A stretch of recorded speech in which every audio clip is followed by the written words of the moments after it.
السلام علیکم۔ Data where house کی کورس میں جو ہے آج ہم پڑھیں گے ڈیٹا اسٹیجنگ کمپوننٹس۔ پھر اس کے 3 ٹائپس ہیں: data extraction, data transformation and data loading. پچھلی لیکچرز میں ہم نے components of data where house کو کافی ڈیٹیل میں ڈسکس کیا تھا۔ اب یہ ہے کہ یہ data extraction, data transformation and data loading, اس ہر ایک سٹیج کا کیا فنکشن ہے in the data warehouse. جو ڈیٹا ہمارے پاس ایگزسٹ کر رہا ہے ہم اس کو انیشیل ایکسٹریکٹ کیسے کریں گے، پھر ٹرانسفارم کیسے کریں گے for our use, and then loading of the data. The first one is the data extraction. Different sources like relational database system, plate file, data from spreadsheets and local department data sets etc. اب یہ data کو extract کیسے کریں گے؟ ہم جب کسی بھی ڈیٹا کو یوز کرتے ہیں، اگر ہمارے پاس وہ فیوچر یوز کے لیے ہو، جو ہسٹوریکل ڈیٹا ہوتا ہے، ہم اس کو یوز کرنے کے لیے، فیوچر یوز کے لیے ہم اس کو ایک آرکائیوڈ فارم میں رکھتے ہیں۔ جس طرح آپ کے پاس کوئی فائل ہوتی ہے، آرکائیوڈ فائل ہوتی ہے یا کوئی زپڈ فائل ہوتی ہے، آپ اس کو ایکسٹریکٹ کرو گے اس کے بعد یوز ہو سکتا ہے، کیونکہ اگر کوئی چیز اس طرح زپڈ فارم میں اویلیبل ہے تو اس میں جو ہے چینجز کرنا آسان نہیں ہوتا، تو اس کو پہلے ایکسٹریکٹ کرتے ہیں فار دا یوز، کوئی بھی چینج کرنا اور اس میں کوئی بھی اس کو ریڈ کرنے کے لیے۔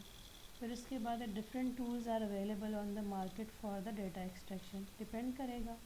کہ ہم نے کس ٹائپ کا ڈیٹا ویئر ہاؤس جو ہے کس ٹائپ کا بنا ہے، اس میں کون سے ٹولز اور ٹیکنالوجیز یوز ہوئے ہیں، تو اس کے مطابق جو ہے ڈفرینٹ ٹولز اویلیبل ہوں گے for extraction of that data, but it depends on the data where house کہ کون سی ٹیکنالوجیز یوز ہوئے ہیں۔ After you extract data, where do you keep the data for the future further preparation, کہ اس کو further آپ کس طرح use کر سکتے ہو فردر یوز کے لیے، اور پھر اس کو جو ہے جس طرح ہم کسی بھی ڈیٹا کو ایکسٹریکٹ کرتے ہیں تو اپنے یوز کے مطابق اس کو یوز کر کے آگے اس پہ کوئی بھی جو ہے ٹرانزیکشن ہوتی ہے یا کوئی چینجز اویلیبل ہوگی، کچھ بھی ہے، اس کے لیے پھر اسی فارم میں اس کو ایکسٹریکٹ کرنا یوزیبل فارم میں، پھر اس کو واپس اسی حالت میں لے کے آنا، اس کو آرکائیو فارم میں لے کے آنا، ٹھیک ہے۔ اس کے بعد جو ہے نیکسٹ ہے data transformation. So we have to extract data, then after that we have to do transformation on that data, clean the extracted data from the each source. اب جس سورس سے بھی ہمارے پاس ڈیٹا آیا ہے، ٹھیک ہے، ایکسٹریکٹڈ فارم میں، ٹھیک ہے، اس کو اپنے یوز کے مطابق ہم اس کو لائیں گے، اور اس کے مطابق جس طرح میں نے اگزامپل دی زپڈ فائل کی، تو اگر زپ فائل میں ملٹیپل فائلز ہیں، suppose P D F file ہے، پی ڈی ایف فائل میں تو نارملی چینجز نہیں ہو سکتے، ورڈ فائل ہے تو اس کو وہ ریڈ اونلی فائل ہوتی ہے، ٹھیک ہے، اس میں پھر اپنے مطابق چینج کرنے کے لیے you have to extract that file from the archived file. So اس کو ہم پہلے ایکسٹریکٹ کریں گے، تو اس طرح ڈیٹا ویئر ہاؤس میں بھی جو فیوچر یوز کے لیے ہمارے پاس ڈیٹا ہوتا ہے، جو ہسٹوریکل ڈیٹا ہوتا ہے، اس کو ایکسٹریکٹ کریں گے، then clean the extracted data from each source. Data cleaning is about to correction of misspelling. کوئی بھی کلینزنگ کیس میں کوئی بھی پرابلمز یا فلاز ہے اس کو ریموو کرنے کے لیے، اور may include the resolution of conflicts between the different columns like the state code and zip codes in the source data, or may deal with the providing different default values for the missing data elements. کوئی data element missing ہے، کوئی چیز ہمیں suppose ایک چیز ہم نے ایک ڈیٹا بیس میں ڈیٹا ویئر ہاؤس میں کوئی انفارمیشن سیو کی ہے، مگر فیوچر میں ہمیں اس کے مطابق کچھ اور انفارمیشن چاہیے، کچھ زیادہ، تو اس کی سارے ڈیفیشنسیز کو ریموو کرنے کے لیے ہم کوئی اس طرح کا جو ہے ٹیکنیک یوز کریں گے، ٹو ایلیمینیشن آف ڈپلیکیٹس۔ اب ڈیٹا بیس کی یہ کوالٹی ہے کہ اس میں ڈپلیکیٹڈ ڈیٹا نہیں ہوتا، ڈپلیکیٹ کاپی اس طرح نہیں کہ کیونکہ کسی فائل کو ہم نے ریڈ کرنا ہے تو اس کی ایک پرائمری کی کے تھرو ہم کریں گے۔ سو ڈپلیکیشن آف ڈیٹا اس لیے نہیں ہوتا کہ اگر کہیں سے بھی ہم نے اس فائل کو ایکسٹریکٹ کرنا ہے، اس کو یوز کرنا ہے تو ایک جگہ پہ ہوگا، اگر ملٹیپل پاتھ سے ایکسیس ہو سکتا ہے. When you bring in the same data from multiple source system, اگر ملٹیپل سورسز کے لیے وہ یوز ہو رہا ہے تو وہی ڈیٹا کہیں بھی اویلیبل ہے. جس طرح میں نے آپ کو بینک کی اگزامپل دی تھی، تو اگر بینک میں آپ کا ہے، ہیڈ آفس میں آپ کا ڈیٹا ہوتا ہے اور اسی اسپیسیفک بینک میں آپ کا ڈیٹا ہوتا ہے جہاں پہ آپ کا اکاؤنٹ ہے. اب یہ نہیں ہے کہ آپ کے بینک میں الگ انفارمیشن ہے جہاں پہ آپ کا اکاؤنٹ ہے.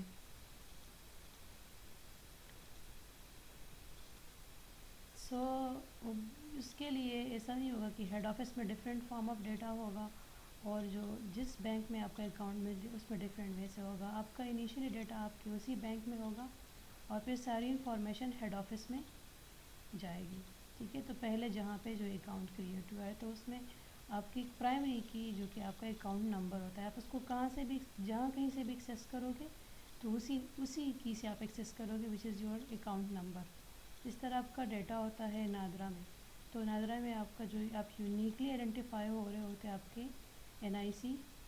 نمبر سے، CNIC نمبر سے. یا اس طرح اگر آپ کا پاسپورٹ نمبر ہے تو پاسپورٹ نمبر جو ہے آپ کو یونیکلی آئیڈینٹیفائی کر رہا ہوتا ہے تھرو آؤٹ دا گلوب.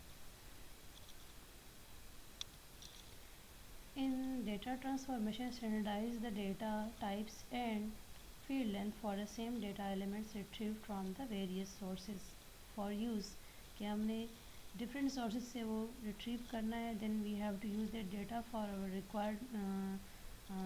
جو ہمیں requirement ہے اس کے مطابق. Semantic standardization is another major task of data transformation in which resolve the synonyms and homonyms data. اب اس کو اس وجہ سے ہم ملٹیپل جو اس پہ پرابلم سینونم کا جو پرابلم ہے کہ ہر ایک چیز کے دو سیم ٹائپ کا نام یا ہیمونم سیم ہے، سیم نیم ہو اور اس کے ملٹیپل ٹائپس کے اس میں جو ہو ڈیٹا اویلیبل ہو. نیم سیم ہو تو اس سے یہ پرابلم ہوگا کہ اس میں کنفیوژن آ سکتا ہے یا کنفلکٹ کچھ اس طرح کہ اس کو کیونکہ ڈیٹا بیس کی یہ کوالٹی ہے کہ اس میں کوئی بھی ڈیٹا جو ہے آپ کے پاس ہر ایک چیز جو ہے وہ یونیکلی آئیڈینٹیفائی ہو رہا ہو. تو اس طرح کے پرابلمس کو ایلیمینیٹ کرنا ہوگا. ٹھیک ہے، تو اس کے بعد یہ اپنے پراپر فارمیٹ میں اس کو ہم یوز کر سکیں گے. دین نیکسٹ ہے ڈیٹا لوڈنگ.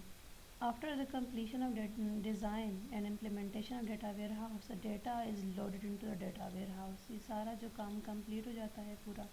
تو پھر اس میں جو ریکوائرڈ ڈیٹا ہے جس کی ریکوائرمنٹ ہے تو اس میں وہ لوڈ ہو جاتا ہے. جس طرح آپ کا کوئی بھی ڈیٹا بیس بنتا ہے کوئی بھی، تو اس میں پہلے اس کی امپلیمنٹیشن کس طرح ہوتی ہے، پورا امپلیمنٹ ہو کے اس پہ جو جو آپریشن پرفارم ہوتے ہیں. ٹھیک ہے، اس کے بعد وہ جس کام کے لیے وہ سسٹم بنا ہے اس کے مطابق اس میں وہی فیلڈ جو انٹیٹیز کے مطابق اسی انٹیٹیز کے مطابق ڈیٹا جو ہے اس میں انٹر کر لیتے ہیں. First time large volume of data loaded into the data where house.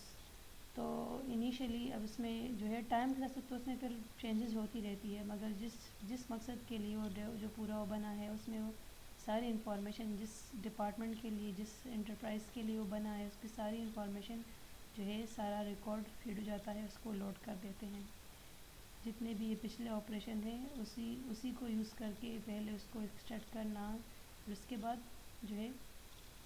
اسی فارم میں ٹرانسفارم کر کے جو ہمارے لیے یوزفل ہے اور پھر اس کو اسی کے مطابق اسی ریکوائرڈ فیلڈ کے مطابق according to their primary keys اس میں وہ ڈیٹا لوڈ کر لیتے ہیں. After time first time large volume of data loaded into the data warehouse. So اس مقصد کے لیے جب انیشیلی اس میں کوئی ڈیٹا اس میں کرنا ہے لوڈ کرنا ہے تو فرسٹ ٹائم میں اس میں پورا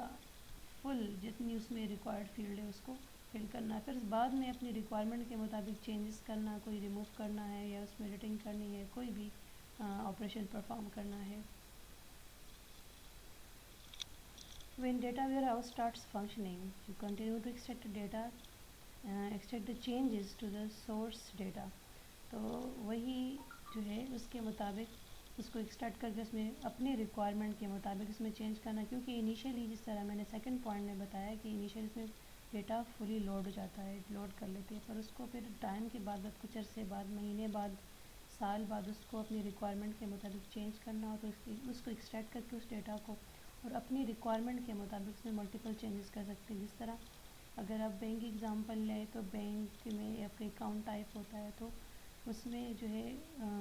آپ کا ریکارڈ پورا ہوتا ہے، تو آپ کا اکاؤنٹ ٹائپ کون سا اکاؤنٹ ہے، آپ نے اس میں کوئی بھی ٹرانزیکشن کی ہے تو آپ کا آلریڈی وہ ڈیٹا سیو ہوتا ہے، ٹھیک ہے۔ پھر اس میں کوئی ٹرانزیکشن ہو رہی ہے، اس میں کوئی چینجز ہے اس طرح، تو اس کو پھر ایکسٹریکٹ کر کے وہ پورا ڈیٹا سامنے آتا ہے کہ اس اکاؤنٹ نمبر پہ یہ کام کرنا ہے، پھر اس کے بعد واپس وہ ڈیٹا بیس میں سیو جاتا ہے۔ Transform the data and loaded into a newly data after specific interval in the form of block. اس طرح وہ اسی ریکوائرمنٹ کے مطابق اس میں چینجز کر کے اس کو واپس سے اپنی حالت میں دوبارہ سیو کر لیتے ہیں۔ اب جس طرح یہ آپ کو پورا یہ data base data where house کا جو ہے پورا جو ہے repository for the some specific enterprise, اب یہ ڈیٹا سورسز ہے، یہ ملٹیپل وے سے جو ہے ڈیٹا اگر اسمال ڈیٹا مارٹ سے ہے جو بھی ہے تو ایئرلی ریفریش ہے، کوارٹرلی ریفریش ہے، منتھلی ہے، ڈیلی ہے اور بیس ڈیٹ لوڈ ہے، ٹھیک ہے۔ تو اس میں جو ہے ایئرلی کوئی چینجز کرنی ہے، کوارٹرلی کرنی ہے، منتھلی کرنی ہے، تو یہ چینجز کس وجہ سے ہوگی؟ جو انیشیلی کوئی ڈیٹا یہاں سے اویلیبل ہوگا، ورنہ یہ تو سارا کچھ اس یہاں پہ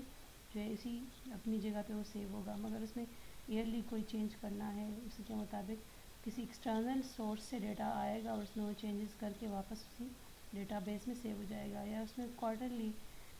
جو ہے 1/4 آف دا ایئر اس میں چینجز کرنی ہے تو اس طرح، یا پھر اس طرح اگر منتھلی کوئی اس میں چینجز کرنا ہے کوئی کسی فارم میں، یا ڈیلی بیسس پہ اس کو ریفریش کرنا، ریفریش ان دا سینس میں اور کوئی چینجز، مگر یہ چینجز صرف ایک اسپیسیفک کسٹمر یا اسپیسیفک بندے کے لیے نہیں ہوگا، وہ پورے اس سسٹم پہ اپلائی ہوگا، مگر یہ چینجز کس بیس پہ ہوگا؟ کسی ڈیٹا سورس کے تھرو ہوگا، ڈیٹا سورس سے وہی جو ہے ہمارے پاس وہی پراپر وہ چینجز آئیں گی اور اسی کے مطابق وہ ڈیٹا اسی فارمیٹ میں سیو ہوگا جس میں سسٹم کو ریکوائرڈ ہوگا۔ آئی ہوپ یہاں تک آپ کو سمجھ آ گئی ہوگی۔